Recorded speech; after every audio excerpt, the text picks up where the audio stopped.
with Chad.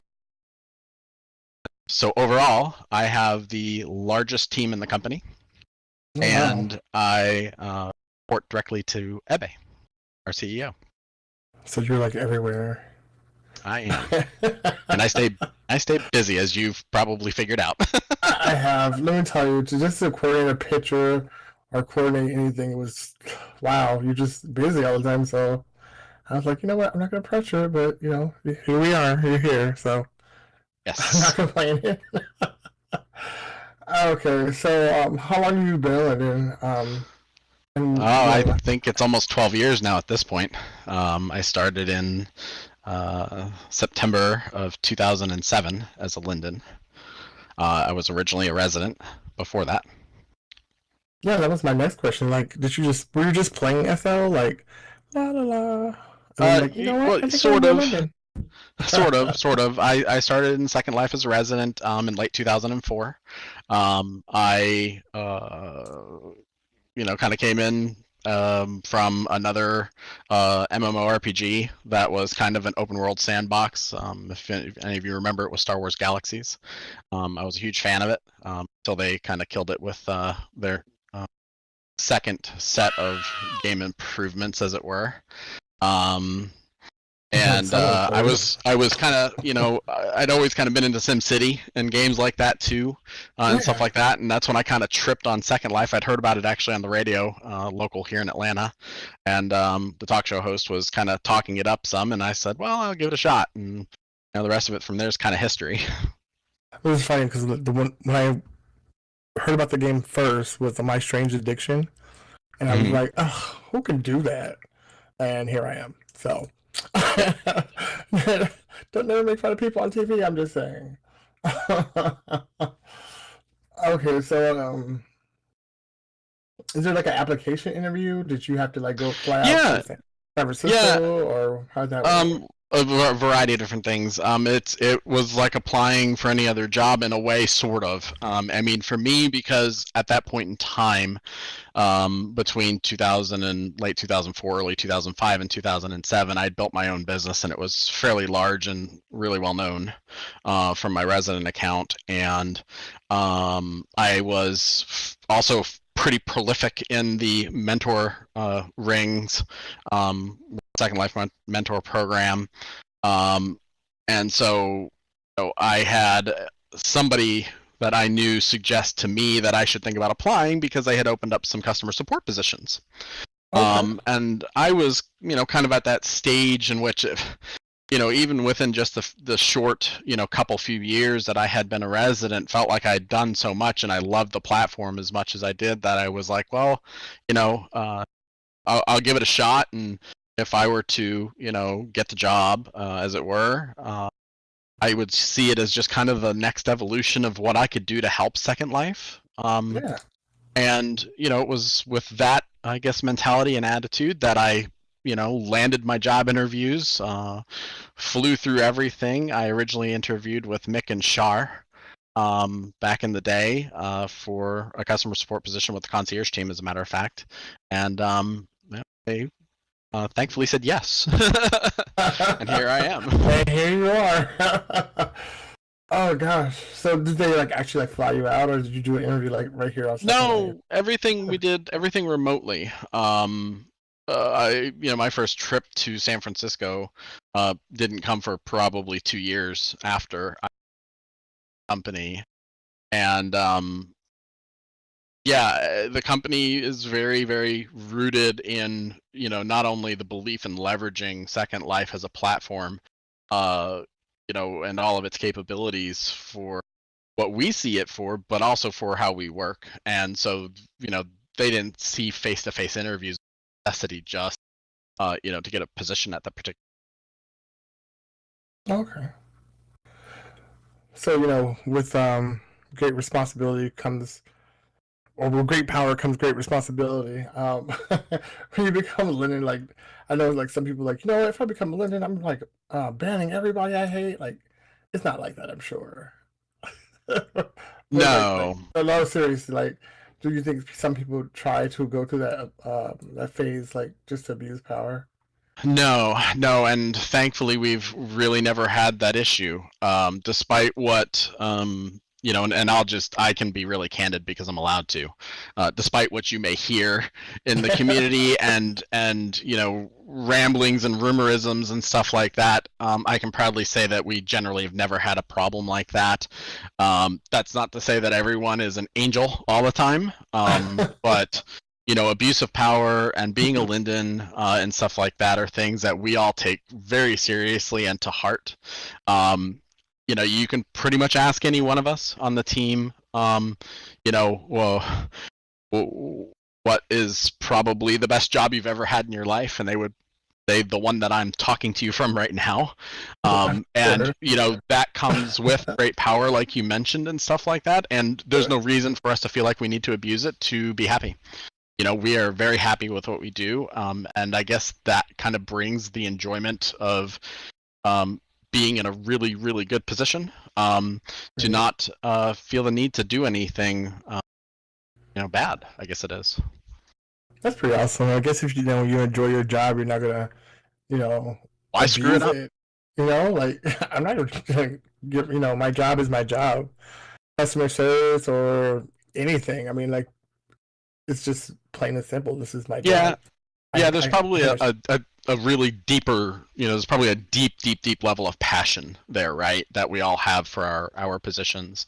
And it's like I mentioned a second ago. It's like, why screw that up? You can never get better than this, in my opinion. Right. So like being a Linden, like can you explain like the powers that you do have that most of us don't? Or is that classified? I don't know. Well, probably some of the coolest tricks I can pull right here in front of your eyes is poof. Now I'm gone off your radars. Look at that. Wow. Look at See, this. Yeah. That's not a big secret. Another one is that I can teleport you to me at the snap of a finger, no matter what you're doing. Or I can put you in the cornfield and lock you away there for hours and hours on end, and you can. Can you really? Like, is that a joke? Sure. No, the cornfield really exists, but we don't use it for that. Yeah, I mean, those are probably the two, most known. The rest of them are probably a little more secret, but they're fun. Okay, so do you guys have like limitations, like your do's and don'ts? Like, I'm sure, like don't like go to a sim and start a vendetta against somebody. Like, I mean, like, but do you guys have like the same social like do's and don'ts? Well, first of all, you used the S word. Don't do that. Social? You said sim. Oh, sim. There's no sim. It's a region. Okay. Gotcha. How many of you out there in the audience have I trained on that? So yes, to answer your question, we have a code of conduct, right? Like you'd probably have with pretty much any other professional, job where you're facing customers, residents in this case. We walk in our resident shoes. We mean that with heart. We follow the Tao of Linden. Our own community standards and stuff. We live by them. So there's, of course, acting with professionalism and doing things in style is kind of my thing. And if you can't have fun doing what you do, this is probably not the right thing for you to be doing. Because if we can't have fun doing what we're doing, then there's no point in doing it.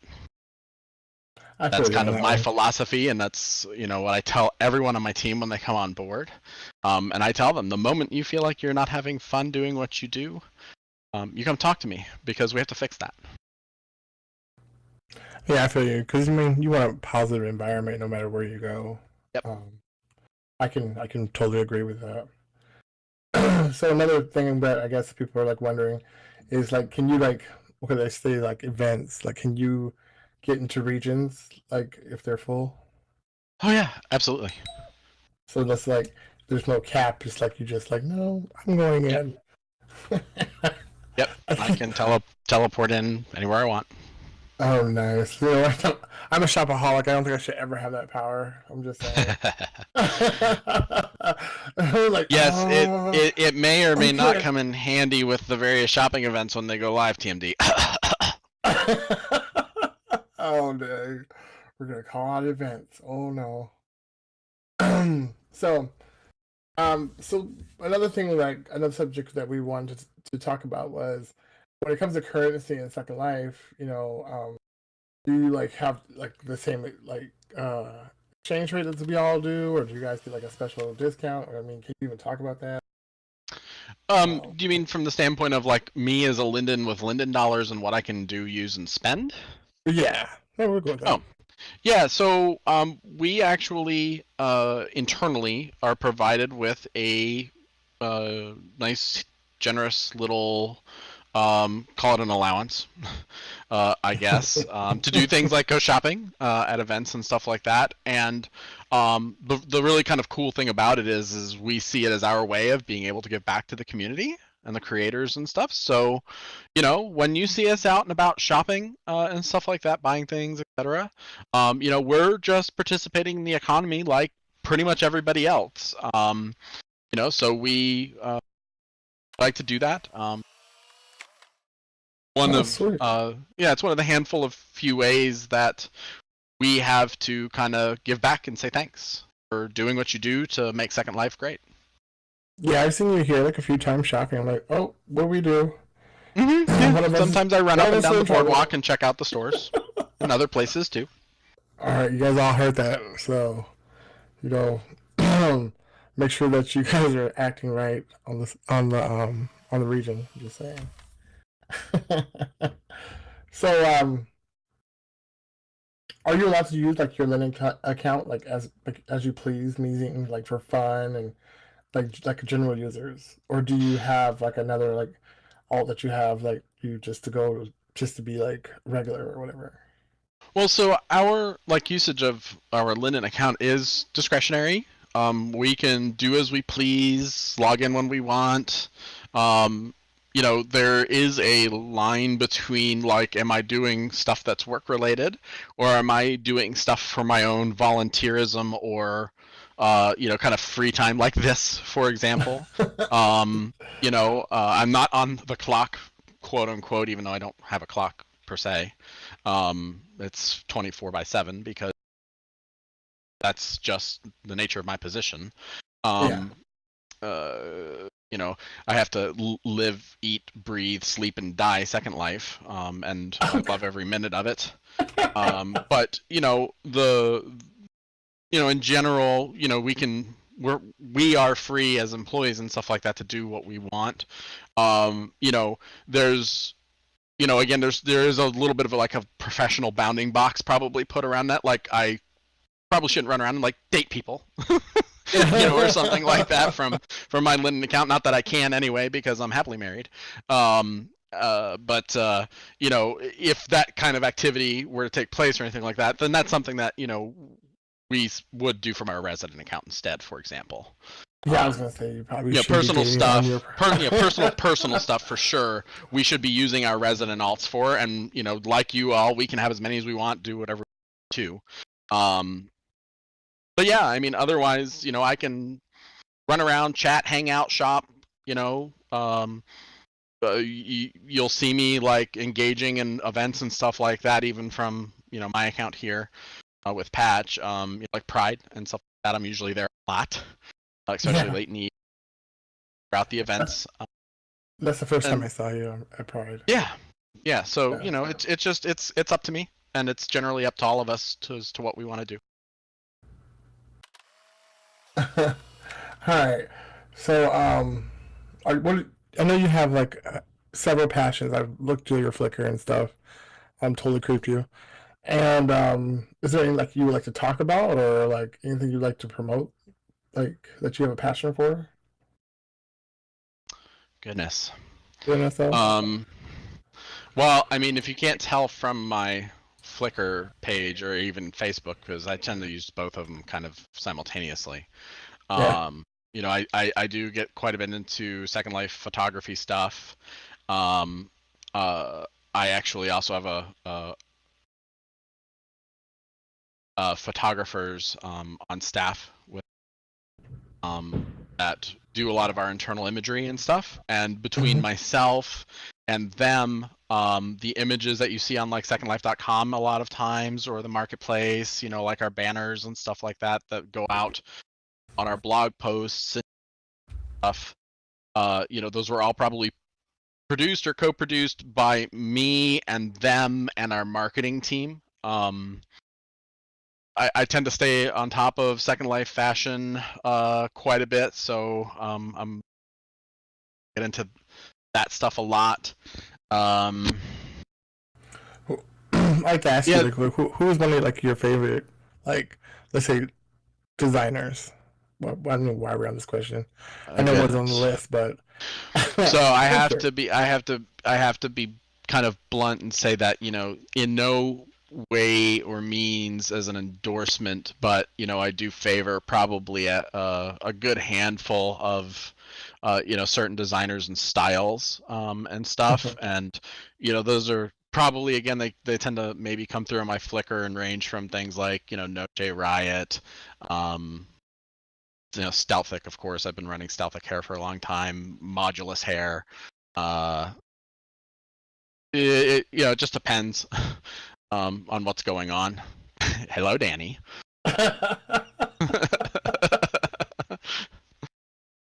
We have a couple of designers here in the audience. I was just noticing that.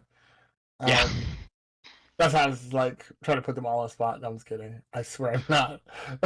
Yeah, I mean, my every couple of day wardrobe change is it's always kind of a tragedy, because it's like, I can't decide between the hairs, and I can't decide between the shirts and the pants, and yeah, it's my inventory is a disaster. I'm sure I suffer from the same fate that you all do. What? You would think you have like something like totally super organized. No. Because it looks like an episode of Hoarders. No, I was kidding. Yes, as a matter of fact. That's what mine looks like. I'm like, I don't even know the name of that shit. It's like my inventory is like somebody backed the moving truck up to the window there and just dumped it. Oh my God. Okay, so you're messy like me, and probably half of us. I like to call it organized chaos. Well, that's a good one. I'll try that from now on.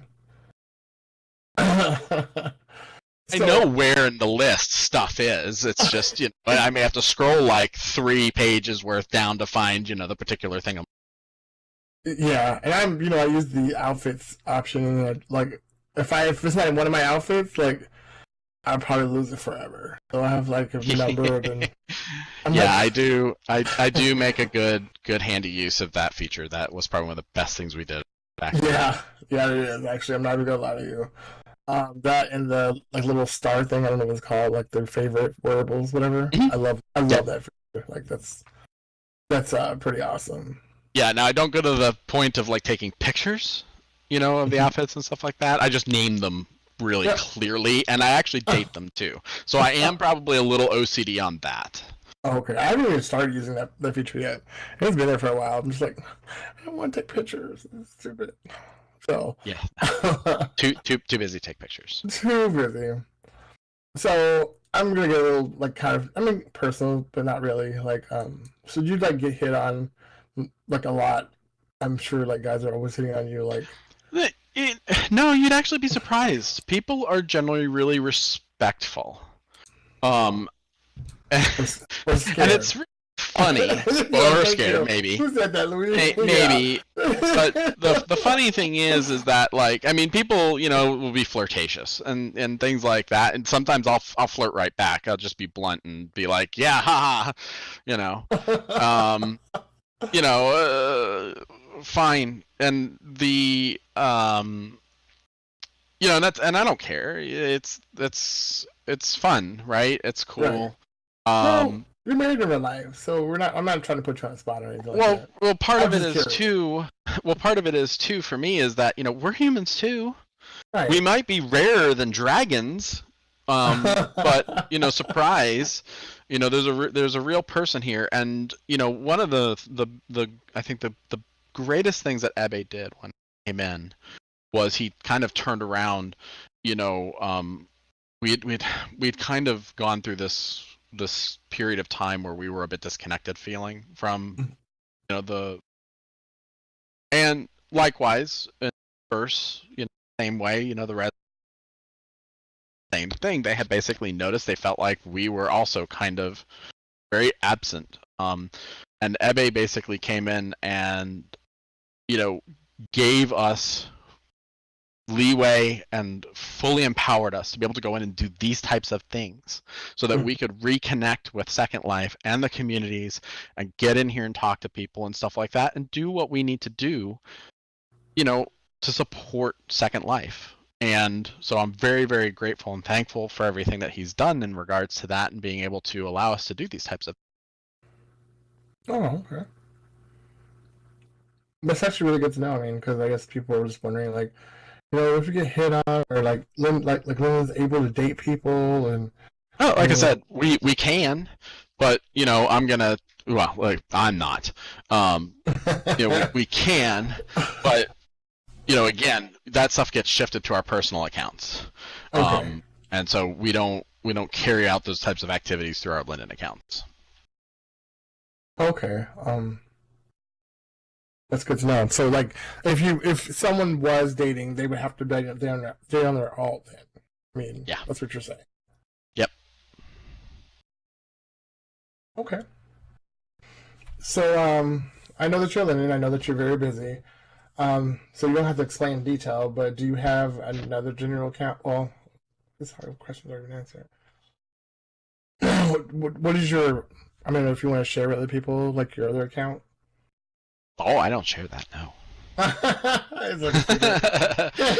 Some people here, in fact, might know. I'm eyeballing a person or two who I know here.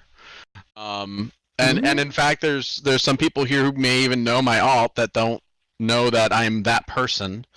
When you come from being an original Second Life brand, that was started 100% virtually, and you take in things like that accolade along with the fact that I was the third largest male clothing designer on the grid at one point in time, it starts to kind of make sense, if you can figure it out. And that's where I'll leave you. We're going to put a team on that. It's called We're in the World, or We're in the World. It's Carmen San Diego. No, I'm just kidding. Right.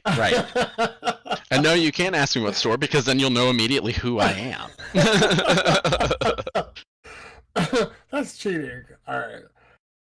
So I know I was at a store last month, and I see there's one in the audience, actual mole. I mean, what do they do? What do the moles do? Yeah. So the moles are those they are my freelance contractors who do the content production work in Second Life. They work tirelessly around the clock producing all sorts of stuff. Yep, Squeaky is here, as a matter of fact. Producing content. And that includes things like I mentioned earlier, some of the photography work, but also the content in that photography work. A lot of times the stuff that we create. We have, a whole variety of games, Linden Realms, Tyre and the Curse of the Magical Glitches, Horizons, the new learning, for the new user experiences, Learning Island. So pretty much anything that belongs to Linden Lab as content, roads, and infrastructure on the main, things of that nature. This year we are, in fact, running SL16B fully ourselves, but last year we did for it as well. We're doing all of SL16B this year. The moles are going to be helping us lead that effort. So yeah, they do quite a bit. And that's pretty much where they sit in my ecosystem within my team. Oh, nice. Yeah, because we got Sawa, and I mean, they're considered Lindens, I'm sure, because like you can see, Squeaky's blue. So. Yeah, they are. Yes, they will come across in blue text for those of you who are using third-party viewers. We don't see that in our viewer, so it always amuses me, and sometimes I tell people that it's like, well, you see blue text and I don't. Not And that they're you like, know. "What? Really?" And it's like, "Yeah, no, we don't have that in the official Second Life viewer, and we're not allowed to use Firestorm or any of the other third-party viewers from our official accounts because of their internal special things that they have." Right. Um, but yeah, they are Linden Lab employees in a sense, in the fact that they are in fact paid and work for us as contractors. You know what? Since I know it's somewhere down the question line, but I'm gonna ask you it now. Because someone asked me this not too long ago. Like, do you guys have like your UI system? Like, is it Second Life Viewer? I'm sure, but like, how's it different from our like we were It's using? not. It's all the same. Oh, okay. So you don't like see Yeah. like people's real names or you know Oh, no, no, no, no, why are they no. not We why are they we see here? They're banned. no we see Second Life the exact same way you all do, and especially if you're in the official viewer. Nothing appears to us any differently than anything else, other than you probably, if you ever play with the menus and expose like the advanced develop menu, you can see the admin stuff.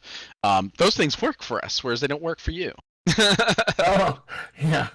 I was like, why isn't this working? So, do you have like a long friends list? I mean, do you get like on your? I'm sure you're all you do because people Yeah, probably know it's who you are. it's it's pretty lengthy. There's a few hundred people on there, mostly Lindens and moles.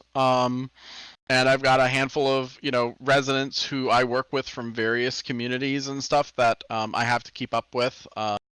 One of the other things that I'm responsible for is maintaining relationships with our largest landowners, Ancha. Hmm. I'm sure everyone's familiar with, and a few of the others.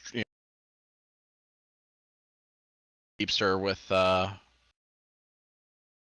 my goodness, Dreamseeker is his Okay. estate name. His estate name just flew out of my head for some reason. Oh Um, yeah, Drink Saver. Yeah. yeah, so I work with a lot of the large landowners and stuff. So I've got them on my friends list. And people ask, I generally will friend them. The one thing I don't do is if you throw me a friend invite and never talk to me or don't talk to me first, I generally won't accept it. But it's more out of a habit, because the larger your friends list, the harder teleports and region crossings become. Really? Yes.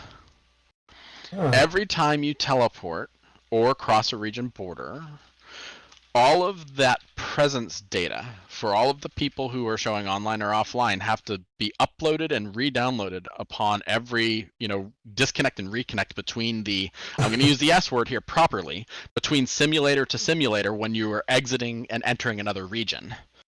So yeah, the bigger that list is and the more calling cards you have, the Really? harder that injection, that whoosh of data is whenever you're coming and going.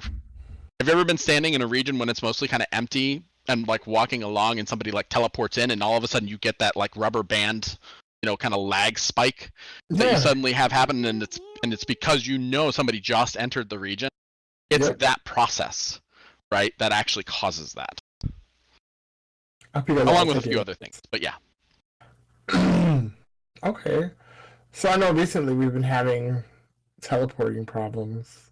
Does it have anything to do with So that? that's Just unrelated. okay. We are aware of them, and they are I'm just working saying. on it. In fact, we think we may have a handle on having it fixed by this upcoming week. Okay, good. Like I was like TP'd somewhere and all my clothes fell off, and I was like, "What the?" And I wasn't, I was fully clothed when I when I TP'd. Yeah, I was like, yeah. what's going on here?" For the most part, what's happening is you're getting disconnected in the teleport session itself, Yes, yeah. and yeah, it's we feel it too. Again, there's nothing special, right? I don't use, I'm using an Alienware R14 17-inch model, right? No other different, it's consumer off the shelf laptop. There's no super secret hardware we use, no super secret software we use. We feel all the same things you all do all day long. Yeah, Oh, wow. very much so. We're aware. It's pretty painful. I think it happened to me 6 times. Yeah, this happened to me a lot, like a lot lately, and people were eyeing me because I was like, "Oh yeah, I'm gonna have Linden on this show." Like, well, ask them why we're all getting like, to calm down. Like why are we all getting like logged out? So, Yeah, I don't know a lot of the technical details. I in fact intentionally try to keep my head out of that area. But yeah, we know, and I will as heartfelt as I can say I am sorry. It sucks. We know about it, and hopefully we've got a handle on it to get it. okay, cool. Um, so you guys all heard that, right? So you don't have to, yeah. So you don't have to like ask, like weird dude to make that hard. They're all scared to ask you the question. I was like, I'll ask. Forget it. All right. So, like, do you feel like there's sometimes that people befriend you? I'm gonna go back to that. Because of your abilities. Like, do they just think they're like, you know what? I'm gonna befriend this Linden so they can like help me get people banned. Like, do you ever get that feeling? I know. No, no. Again, I think it kind of goes back to also the flirting, dating, personal, questions and stuff like that too. Um, I also like to think that most people are all generally good eggs, I do too. at heart and mean well. I try. And I don't get that sense and stuff when I engage with people. So I'm gonna say Okay. So like okay, so speaking of like banning people, like can any Linden ban you if they see you doing something? no. Like is that like a certain Linden Lab thing or how does that work? No, there's so within my teams, as a matter of fact, which is actually the only team that can deal with this. Okay. There are certain individuals on the team who are trained to handle, like governance and abuse matters. Uh-huh. And they have a special tool set that goes in line with investigating things, when something's reported to us, that allows them to very thoroughly assess a situation and understand it so that, they can levy an appropriate decision on whatever the case may be, uh, to make sure that we're doing the right thing by way of, terms of service and the community standards, whatever is applicable in that case. Yeah.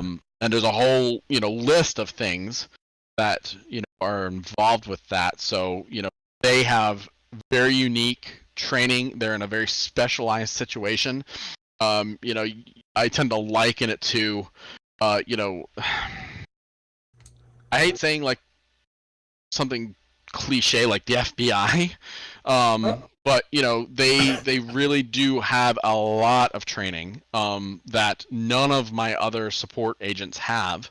That allow them to respond to those types of situations and make those types of decisions. And I don't hand that power over to anyone lightly. In fact, the average age of a member on that team is +5. So they've been with us for at least 5 years, probably in other roles before they're even allowed to touch that stuff. oh wow. So very, very trusted, individuals that we typically would put into the staff, on that team. Okay. So that's like really good to know because like I figured like because you have the people who are getting harassed or I mean cyberbullied on here and I'm pretty sure that the people who are um that do that, like they can see all that and take care of it appropriately, of course. Is that what you're saying? I guess. Yeah. So basically, when we are reacting to reports, which is the primary method in which we have to know about anything happening, they've got all the tools necessary to look over that report as necessary. Okay, cool. All right. So other than moles and yourself, like was there is there and like your secret agents, is there any other like titles that people can actually apply for if they were interested in becoming a Linden? So all of my positions get listed on our careers page at lindenlab.com/careers. In fact, I just hired 5 people. Oh, nice. For a couple of different teams. Probably not looking for anybody immediately, but keep your eyes open because if any positions within my department and teams are listed, they get listed there. Okay. So, how did you guys like? I mean, I'm sure it's a little bit harder now. I guess people want to know how did you crack down like the copywriting in SL? Because that's like really just awful when people do that. Well, there's really not a whole lot specific to say about anything that we do uniquely or differently today than what we've done. Um, Copywriting itself is it's an issue that actually resides with legal, and I do not interface, or my teams do not actually interface with our legal team too much in regards to how their process works, what they do, that type of stuff. There's a process that's defined by law that we as a company have to follow. We Right. have no, there's very little maneuvering room in how that process is handled. When we hear about it, we turn it over to them, and they, go and do their thing with it. And it's intentionally, I don't want to say kind of totally one way in a blind street like that, but for us, it's the less we know, the better from a legal perspective. So that if something's investigated, it stays within that ecosphere. So it stay like It's cleaner that like, way. like arbitration almost. Right. It's Okay. cleaner that way. Yeah. If there's like document requests and things like that happen, from a legal perspective, it kind of resides with them. And so, if you encounter something, or if you've ever had a situation come up with yourself, knowing that there's some content creators here, where had an issue with stolen content, you have to file and follow that DMCA process. And I can assure you and promise you that the team looks at every single one of them that comes in, despite what people say. It's sometimes takes a little while because it does process quite a bit of information, but they get to them as fast as they can, and they do action them as long as everything's done properly and is actionable. They action them. And the process works, and it I rarely ever see a case where the process has never worked. In fact, I think maybe in 12 years I've been here, I've maybe seen once or twice where something didn't go the way I think it was intended, and even then, it wasn't a bad outcome. Things just had to be picked up in a different direction, and it still got resolved. Okay, sweet. I guess it's always been an issue here in SL, coming up with creators come with ideas, and then they feel like they've been ripped off or whatever by another creator. So I just wanted to touch quickly on that question. So actually, so my next question is about the Second Life viewer. Do you feel that it's up to par with the other viewers out there? I mean, or do you think that it'll be ever updated, like like Firestorm and other viewers or whatever? Wow, where do you think it started? Well, the UEI. I mean, it's from the Second Life, but like we are the original. yeah, and everything that Firestorm is today, I and don't take this the wrong way.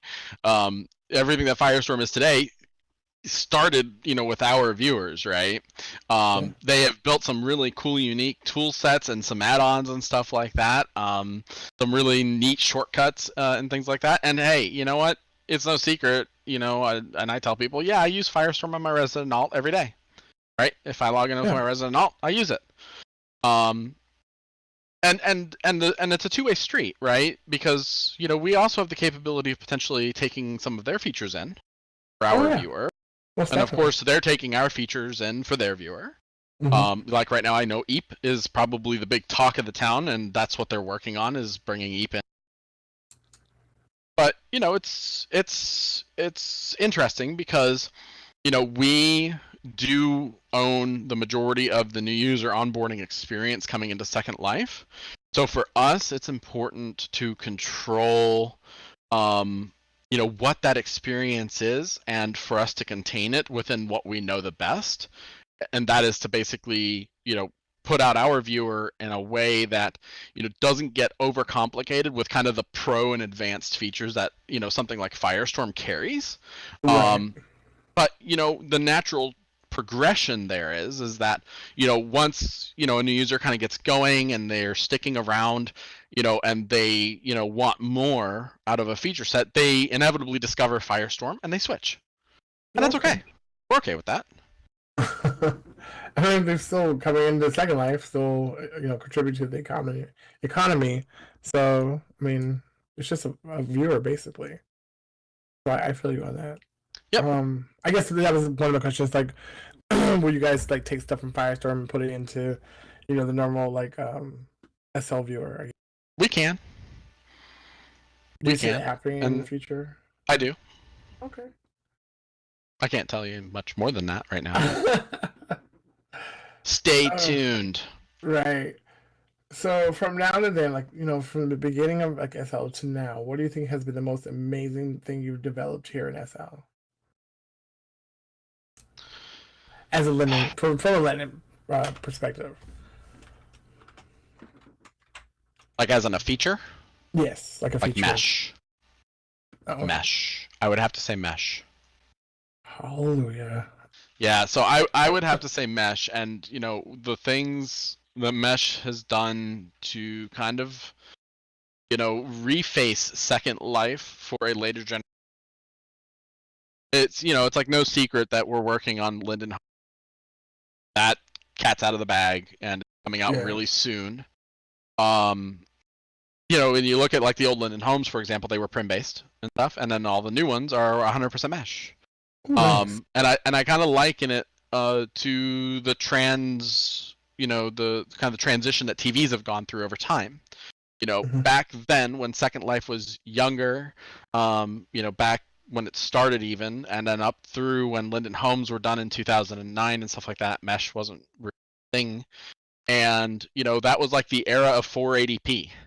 Right, and then at some point we kind of had a little in between there with Sculpt for like 720p TV, and then we stepped up to high definition when we brought mesh on, to like 1080p. And in fact, I have heard feedback and stuff like that about the new Linden homes being a bit costly from a rendering perspective and download perspective, and how much extra memory they use. And it's like, yes, you're right. We're building a product for 2019, and 4K is becoming the norm. Right. I was just going to say that. Right. So now we're moving into things like Animesh and Bento, and EAP, and we may even have some other content pipe, line type stuff coming into the works soon. But that is the way of things, right? What was yesterday a DVD at 700 megabytes is today an HD Blu-ray disc at 20 gigabytes, right? So even the content and the bandwidth and the pipeline there has to get bigger to keep up with technology. Because the technology is changing like every day. I mean, yeah, you just gotta keep up, and I think SL does a really good job of doing that. I mean, we've come a long way. Yep, for 16 years old, it's amazing how flexible it has stayed and lent itself to change. Yeah, I completely agree with you on that. So I guess, I mean, people are wondering, and I know it's a big question that everybody really wants to know, is the shelf life of SL. Like, how many years do you think before it might even shut down SL or discontinue? So like my roadmap is perpetually 5 years out. So I'm planning not this year, not next year. I'm still looking at like 5 years down the road. So even if I'm still planning that far in advance, you easily can double that at least. And hey, what's wrong with saying forever? Well, I'm just saying, I would like to be here forever because this is like one of my favorite I things would to love do. it to be here forever, but even 10 years out from now, I still see Second Life as being a formidable force in virtual worlds, and we are seeing growth. Um, there's another renewed interest in virtual world platforms again happening now, that Mhm. we're seeing in the industry. And I think that Second Life is still and will continue to be footed for a very long time as the most successful virtual world platform in the industry. Oh yeah, you put the other ones to shame. I'm just saying. There are a lot of people are coming over from different places, and I mean, I started off on SL, but I went to go look at the other ones. Like, why would you go here? Like, this is awful. Even back in the day. So, um, I enjoy it. So I appreciate everything that you do, Patch, here on Second Life. I'm just saying. Thank I you. wasn't gonna I wasn't gonna mention your names. But yes, I envy you. Um, I just don't see how people can do it, but that's just my opinion. I don't know. Okay, so my last question before I go to the question and answers, brings me to Sansar. I mean, like, is that something that is going to be trying? I mean, SL's like trying to move us all into, or is it something that is going to be a sister of SL, or I don't know. Kind of like a cousin, I think. Um, I intentionally don't put my head deep into Sansar. I've got the one crossover area, which is support. Um, so I do keep up with and track, the changes and what's on in the evolution. They're making a lot of progress. Um, it's never been and probably never positioned to be like, Second Life's, next thing, right? It's not SL 2.0, right? Just Okay, saying yeah. that. That never will be. And we've been really clear on that messaging now, I think, for a number of years. But it will find its own place. It will get traction. Uh, and we think it'll stand on its own in its own area. Right. It's a really cool product. You can do stuff with it that Second Life can't do. Um, and I think it will fill that void, right? Mm-hmm. Um, and I hope, and I think all of us hope that it'll be successful. But I don't see it competing with us, and I don't ever see a day come where I don't think we'll ever see a day come where it's like, yeah, we're gonna have to move over, or anything like that. So I think that's what most people their fear was like when Sansar came. It's like I think people started rumor mongering. Like I think I heard, oh, Sansar only has a shelf life of like 5 more years and it's over. They're all gonna make us go with Sansar, and I'm like, oh, I don't think that's true. So I'm really really glad I got to ask that question because I love playing SL. I don't see myself. I'm like an old man. Like I don't like change. So. And I just think it just puts a lot of people's fears of SL actually going out and having its shelf life. Chit Chat with Chad.